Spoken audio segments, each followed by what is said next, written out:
आज की कहानी है रहस्यमयी नदी की। कभी सूरजपुर को धरती का स्वर्ग कहा जाता था। हर दिशा में हरियाली, सदाबहार नदियां और शुद्ध हवा ने इस गांव को अद्वितीय बना दिया था। गांव के लोग मेहनती और सादगी पसंद थे। खेती उनकी आजीविका का प्रमुख साधन थी और पानी की प्रचुरता ने उनके जीवन को समृद्ध बना रखा था।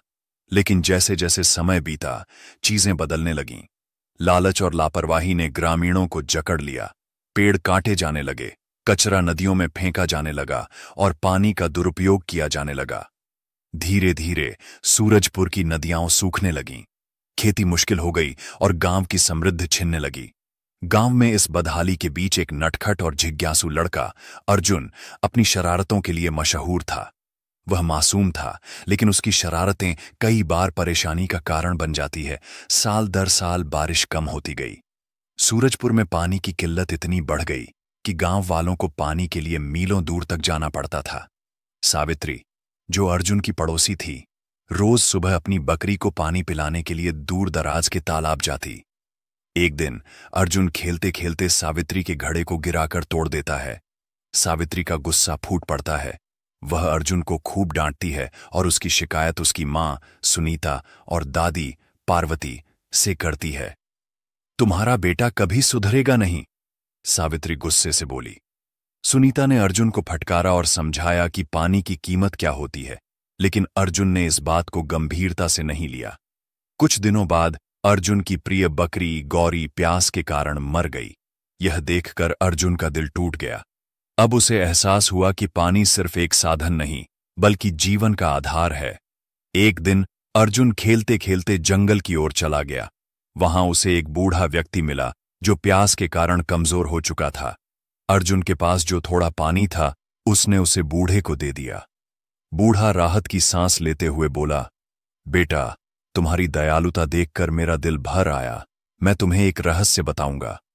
बूढ़े ने अर्जुन को बताया कि कहीं दूर एक रहस्यमयी नदी है। अगर उसे खोज लिया जाए तो सूरजपुर फिर से समृद्ध हो सकता है, लेकिन इस नदी को खोजने के लिए कठिनाइयों का सामना करना पड़ेगा। अर्जुन ने हिम्मत से कहा, मैं इसे खोजने के लिए तैयार हूं।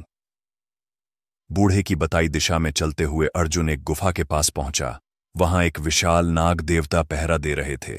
नाग देवता ने उसे रोका और कहा, अगर तुम इस नदी का जल चाहते हो तो तुम्हें मेरी 3 पहेलियों का उत्तर देना होगा।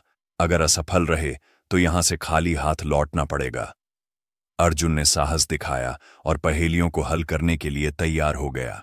नाग देवता ने पहली पहेली पूछी, ऐसा क्या है जो जितना बांटते हो उतना ही बढ़ता जाता है? अर्जुन ने उत्तर दिया, ज्ञान। दूसरी पहेली थी, ऐसी कौन सी चीज है जो जब तक रहती है दिखती नहीं और जब खत्म हो जाती है तब सब उसे देख सकते हैं? अर्जुन ने सोचकर कहा, नींद। अंत में नाग देवता ने पूछा, ऐसा कौन सा जीव है जो बचपन में 4 पैरों पर, जवानी में 2 पैरों पर और बुढ़ापे में 3 पैरों पर चलता है? अर्जुन ने उत्तर दिया, मनुष्य। नाग देवता उसकी बुद्धिमानी से प्रसन्न हुए और उसे जादुई जल का एक कलश दिया। उन्होंने चेतावनी दी कि इस जल का दुरुपयोग नहीं होना चाहिए, वरना इसका प्रभाव खत्म हो जाएगा। अर्जुन खुशी खुशी सूरजपुर लौटा। उसने वह जादुई जल गांव की सूखी नदी में डाल दिया। जैसे ही जल नदी में गिरा, नदी फिर से बहने लगी।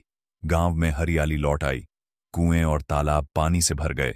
गांव वालों को अपनी गलतियों का एहसास हुआ। उन्होंने कसम खाई कि अब वे जल की बर्बादी नहीं करेंगे। अर्जुन, जो कभी शरारतों के लिए बदनाम था, अब पूरे गांव का नायक बन गया। अर्जुन अब और भी समझदार हो गया। वह गांव वालों को जल संरक्षण और पर्यावरण की रक्षा का महत्व समझाने लगा।